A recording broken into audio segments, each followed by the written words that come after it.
Because trust me when I tell you, Diddy, the black Apparently it's a lot worse than what we've seen so far. the more that you eat off of your own ego, the more you starve your spirit. I guess what I'm trying to say is I hope Diddy gets life, and I hope he lives forever.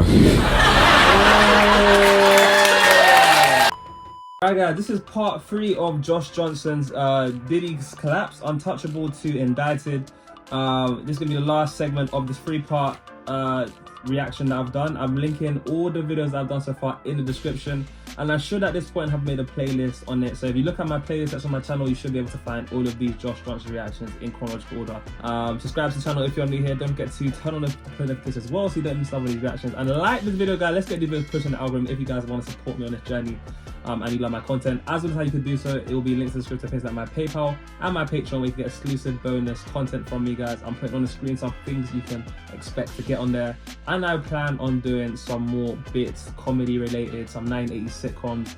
So if any of you guys are interested in that, you guys know where to go. Link in the description. But guys, that being said, let's get into this last part of the reaction. Let's go. I don't know if this is true, but this is what I've been hearing. I looked it up from several outlets, and 50 Cent's documentary series about Sean Combs is titled "Diddy Do It?" Diddy Do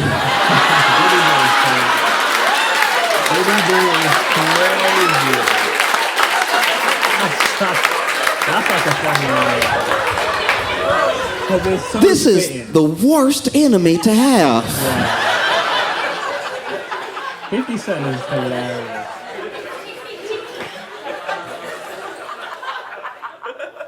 You know, you read even some of the stuff that Diddy's accused of, and now some of the text messages have leaked of what people were saying to him and what he was saying to other people at different stages, leading from Cassie coming out about him to present. And yeah, this dude is the devil. I haven't even seen that.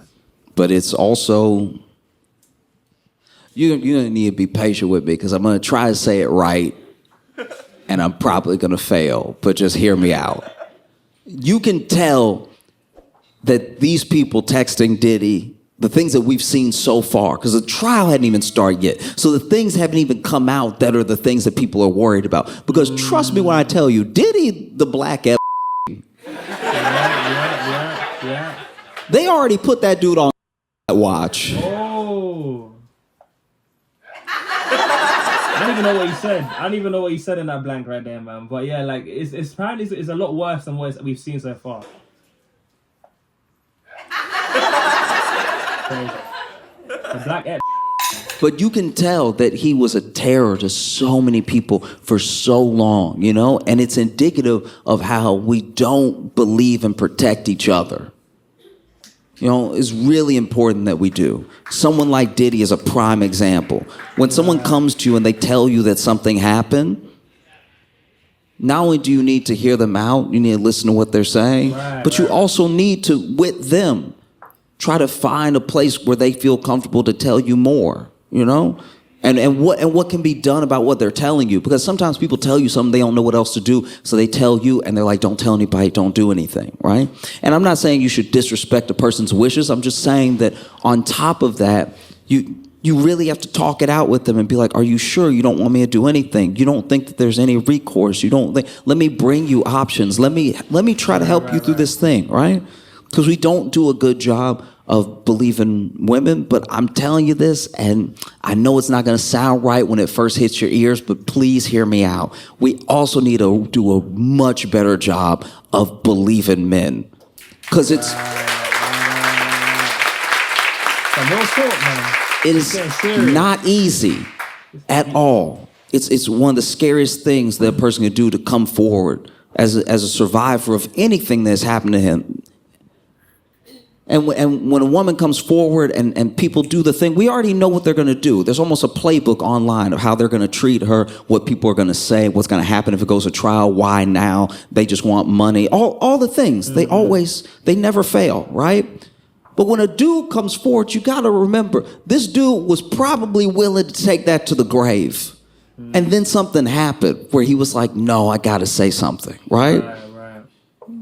You know, there's so many people who would rather die than have people find out what happened to them. So if they tell you, you got to believe them. So many people are letting the fact that Diddy's bi overshadow the fact that he's a monster. Wow. That's what's crazy to me, is that it's like, oh man, Diddy was over here trying to kiss. That's true though. Like I think so certain people, are more they flag up him being bi more than I definitely can see there's a group of people that are like that, to be honest. What's crazy to me is that it's like, oh man, Diddy was over here trying to kiss the back of this dude's neck. It's like, yeah, you mean assault him? Yeah, I know. You know? I think that's why I'm so thankful for the era that we're in now of people being able to find things on the internet, just at large. I know the internet's a big place. I know there's a lot of artists, a lot of creatives and everything, but the fact that it's now more than ever in the hands of the people, as far as creativity goes and as far as like putting your work out there goes, it's a beautiful thing, because one of the reasons that people like Diddy were able to prevail for so long is because they had something. They had something that they could hold over people. They had power, they had money, they had your access to getting your work out there. And so people, let people like Diddy manipulate and put them in situations they would never be in otherwise, right? But he had the power of a label. One of the best things that Cassie's lawyers did with that lawsuit was implicate all the labels. They didn't just sue him as like Sean Combs. They were like, no, I'm suing everybody. Wow. I'm suing the whole thing, because the whole thing's connected, because you use the thing to manipulate. But you don't just walk into a room and be like, I'm Sean Combs, everyone get naked. That's not what's happening.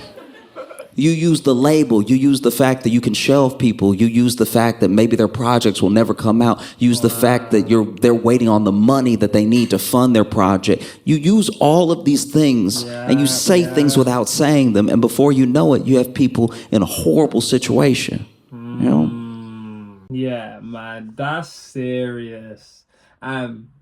Just how he's saying, like, I think the Cassidy trial and stuff, how a lot of these things could be a lot of this whole stuff is connected with the labels and stuff. Like, this could really strike the downfall of that whole Hollywood entertainment side of things, man. Because, this is like, it almost seems like the epitome and just the climax of all of these things we've been hearing from over the years, from Epstein to now, Diddy and all this stuff. It seems like this could be where it all comes crashing down, man. Have people in a horrible situation, And one of the main things that I can't stop thinking about is how Diddy was able to get away with being Diddy for so long.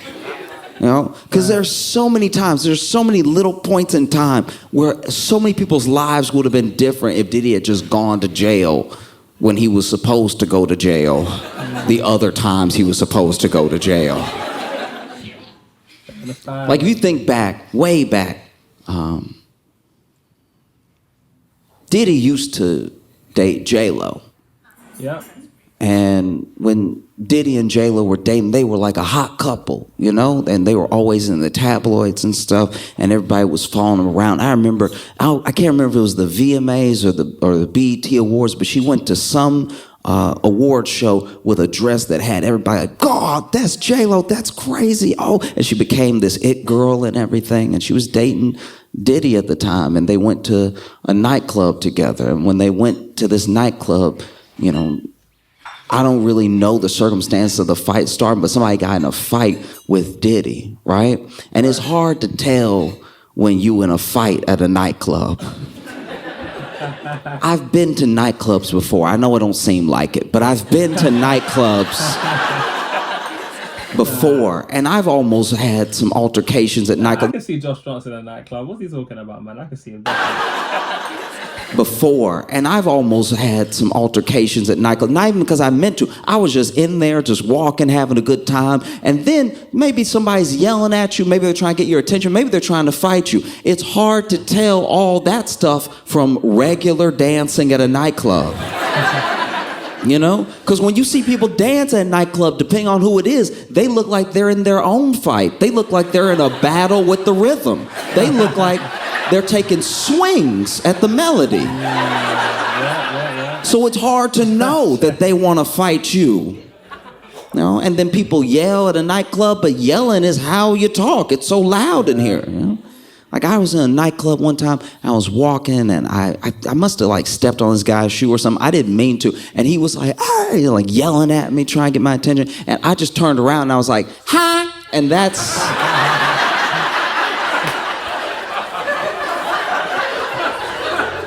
That didn't do me any favors, right?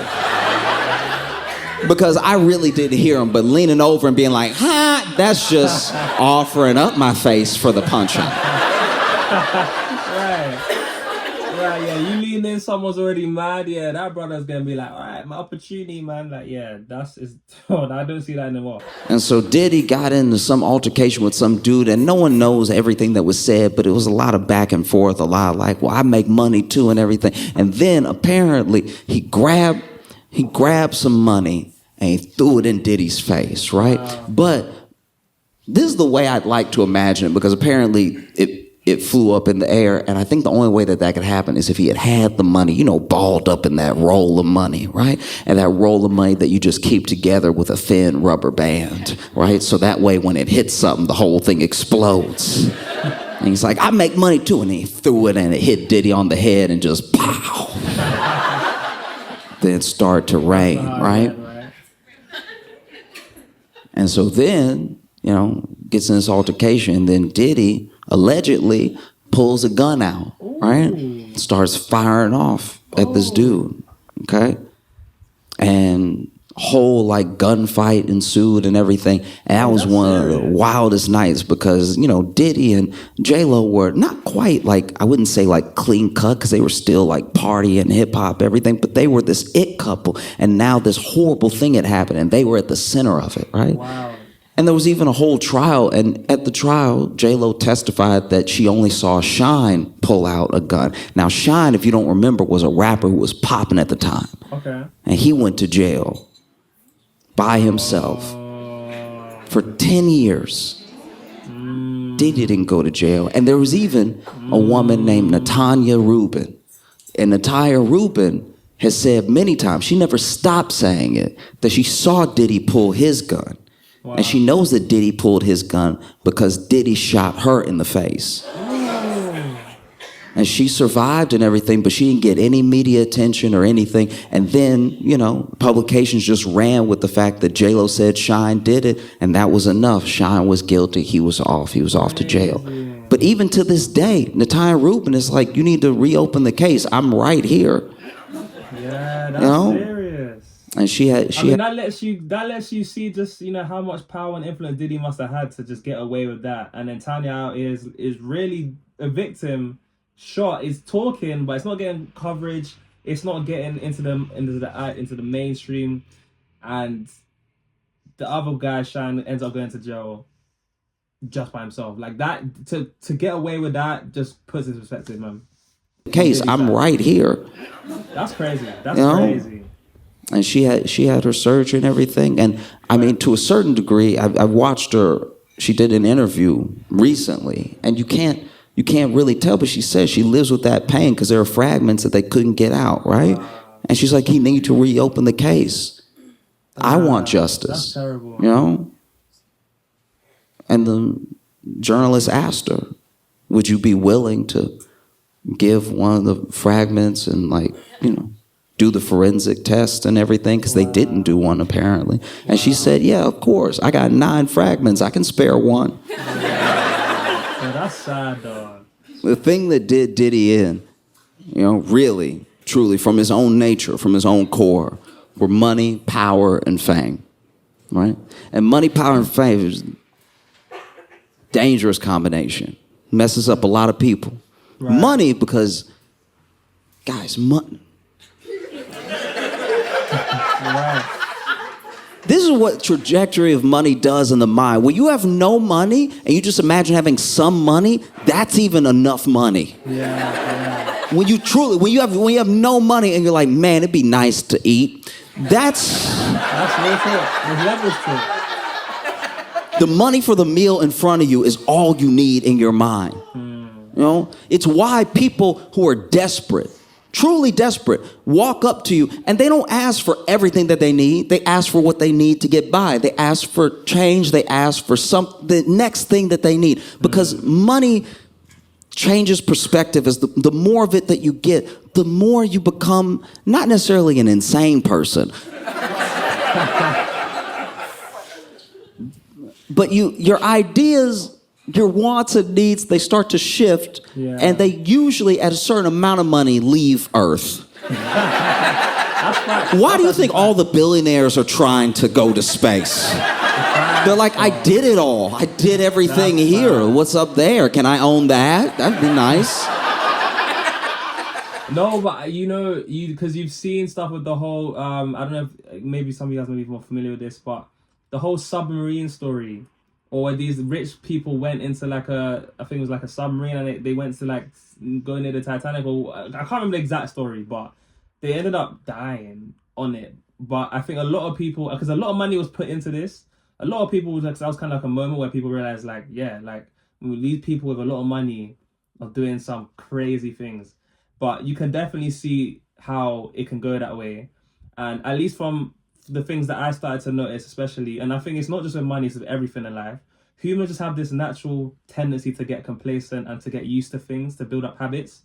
So then what usually is the thing that gets you going is the thing that doesn't work after a certain amount of time when you've tried it. And then I think you can see, especially with money, you can see it goes to the extreme end, because it's like what you can get with that. And then when that doesn't grab your attention anymore, you keep going to the extreme and extreme to get that dopamine rush again. And, you can swap that out with any other kind of addiction or habit. You can think of something that probably rings that bell, where I describe that kind of path. But it's so common, man. And that's exactly why you're not going to find, people say money is happiness, but you're not going to find true happiness in money. It's only temporary. You're not going to find true happiness in power, fame, anything other than God, in my opinion. So, and true say, is it really an opinion? I think that's factual. So, yeah, man. It's serious. This is money messes with your mind. And then sometimes you think, man, if I had enough money for this thing, I'd be so good, I'd be so benevolent. And maybe you would, but maybe you wouldn't. Maybe having that money and getting attached to it would attach you to it so tight that now I don't really want to have less than. Yeah. I don't know anyone working in America that's willing to get paid less. Yeah. We all have, and some of it's just human nature. We all have a little upward mobility, thinking about what's next, thinking about how we can build up. I'm not saying that's wrong at all. I'm saying at a certain amount of money, you just lose your mind. I can imagine, man. Makes sense. And then power. On top of that? Money and power, they get people to do some of the same things. Money, I'll give you an example. I was in Vietnam a little while ago, right? And the Vietnamese dong, which is their currency, right?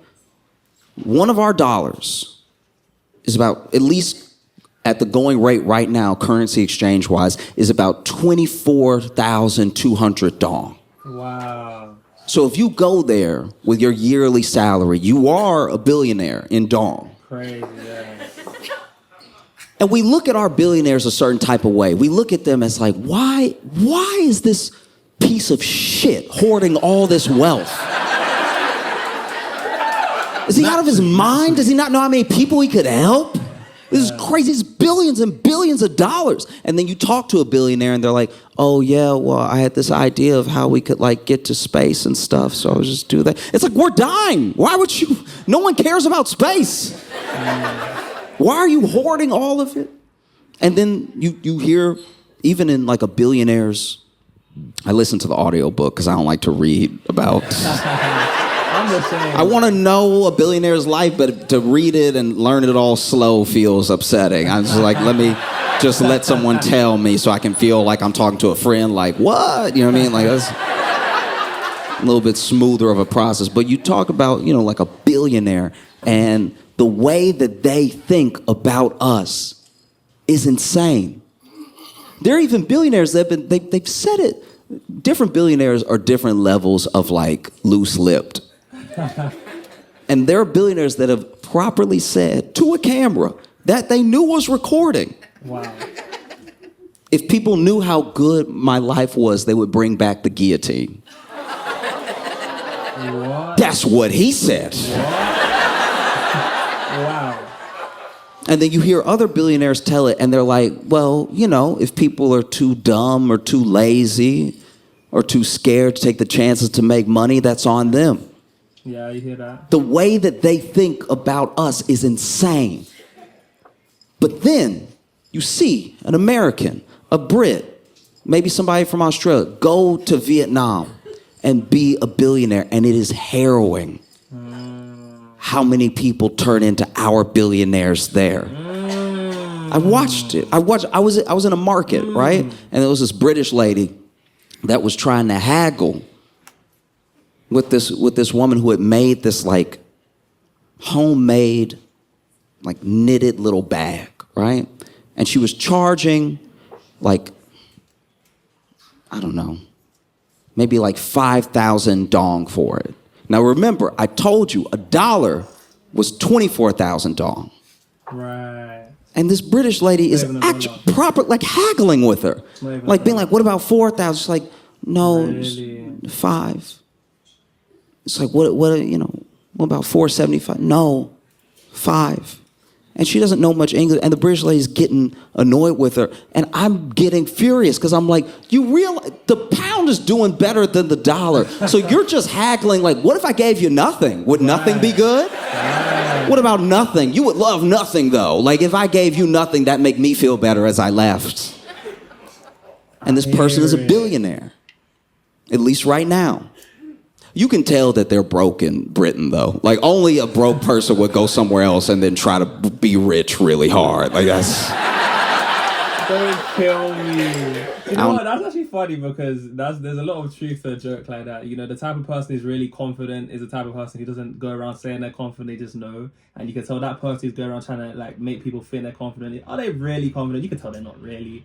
I guess it's a similar thing here. Like, if a British woman, shout out to my UK citizens out there, but if a British person's going there and haggling for 4K, 5K, when that's less than $1, and even in pound, it's probably going to be even less in pounds.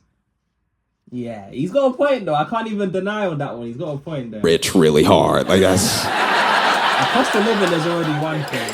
I don't know why you front. You know you could only afford the flight. I don't know why you acting like this right now. Acting like these people are trying to cheat you out of something. You know you already have a leg up. It's crazy. But it is how billionaires think sometimes. Because then when we work at a corporation that's $1 billion, maybe even you work at Apple, Amazon, you work at one of the truly big ones that's about to hit the trillions of dollars, right? And then you want a raise, and you want a substantial raise, and it's nothing for them because they have billions of dollars, and they're still like, why should we give you anything? Right. It's the same mentality, right? And so Diddy had money, and he had the type of money that makes people do things, bend to your will and everything. And so he bent it, and he had power. And this is the thing about power.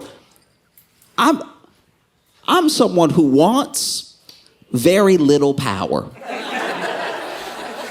Because I don't know, I can think about what I might do, but I don't know what I would do with power. That's terrifying. Don't give me power. If I had the power to make Ted Cruz punch himself in the balls...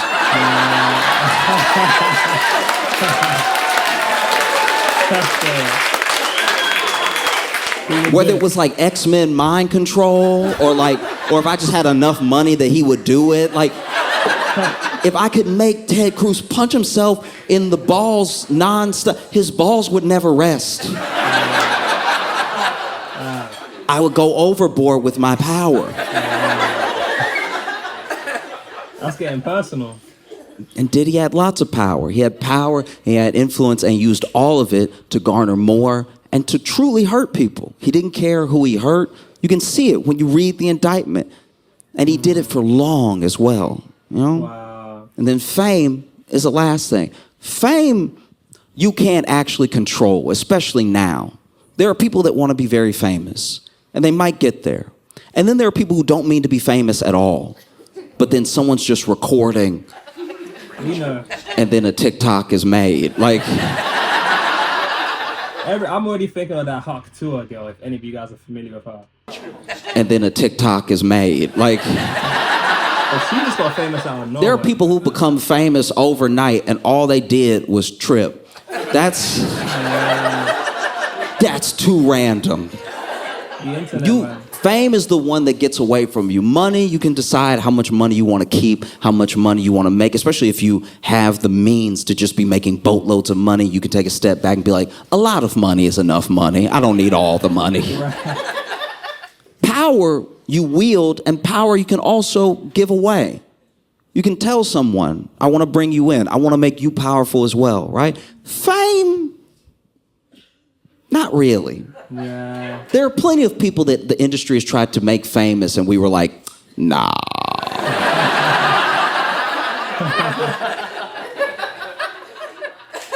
But people with power, people with money, they can promise fame, even if they can't deliver. And because they have so much money and so much power, it looks like they can give you fame. And so that's another way that Diddy manipulated and abused people, was through his fame and the promise of fame that was to come to them. Right? And money, power, and fame is actually what screwed Diddy. Not just his own. The fact that he finally met up with the U.S. government. No government is more powerful with more money or more famous. And when you put the two up against each other, his is... You know, money... Money and power and fame of the U.S. government, the money that they have. You think you have money, they can freeze your money. Right, you can show up to court and they'll be like, oh, you broke. Oh, I'm sorry, you thought you had money? Oh, I feel terrible for you. It must suck to be broke. That's right. They can freeze your accounts. Yeah. Oh. Power? That's crazy, yeah. You want to talk about federal power?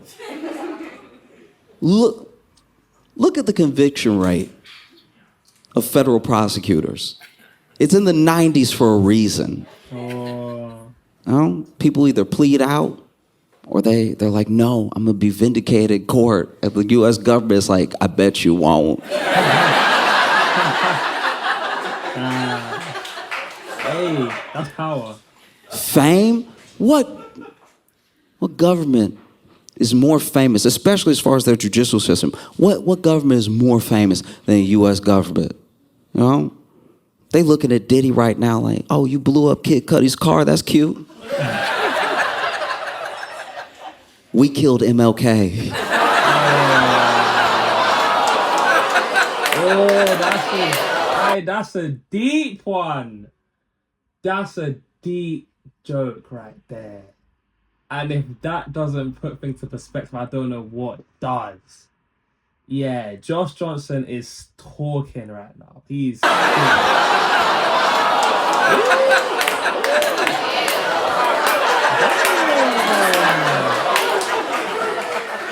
That's a deep one.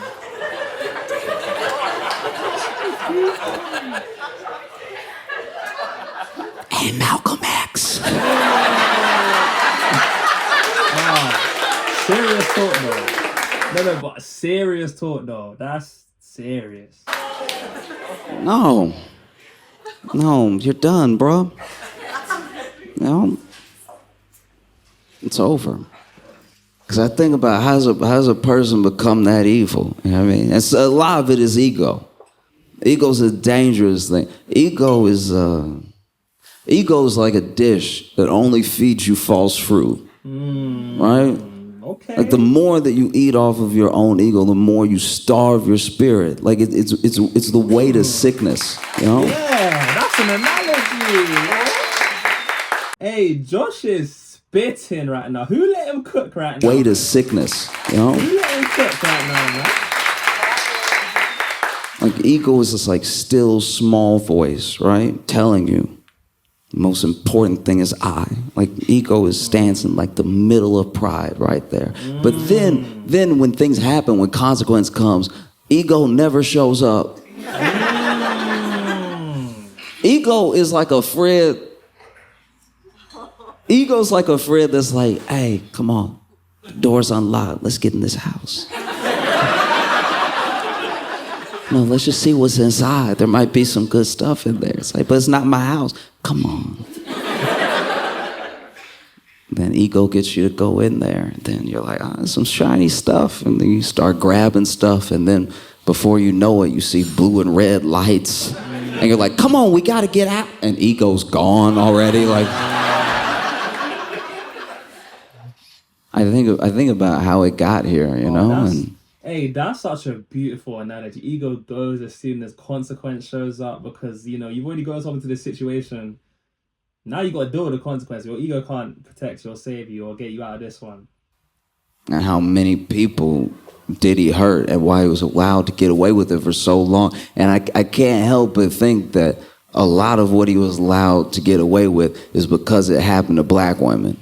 Oh, that's deep. You know what I mean? When people say protect black women, they don't mean that black women can't protect themselves. We mean that when you look at the stats and you look at who the powerful people hurt because they know that they can do it, it's the same people. Alright, this is getting deep. This is getting deep. I guess what I'm trying to say is I hope Diddy gets life. And I hope he lives forever.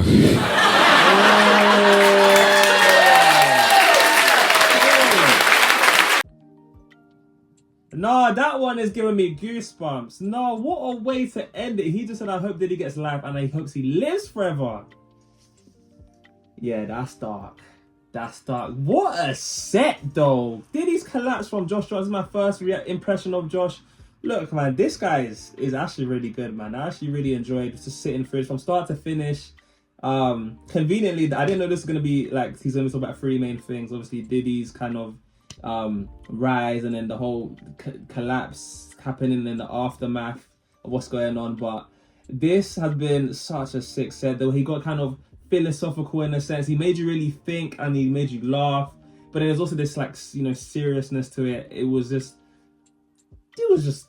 really good, man. But guys, let me know what you thought of some of the stuff Josh had to say in this, whether you agree or disagree, or just some of your personal takes on this whole Diddy situation. I would love to know what you guys have to say in the comments section below. Shout out to you guys that made this point. Comment on a green heart so I know who my real ones are who made this point. You just click off the video as soon as it ended. I love what you guys see watching to the end. You guys are real ones.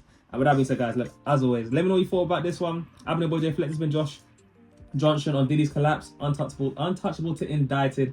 And for those of you guys who made this point, you guys have been absolutely wonderful. And I'll see you guys in the next one. Peace.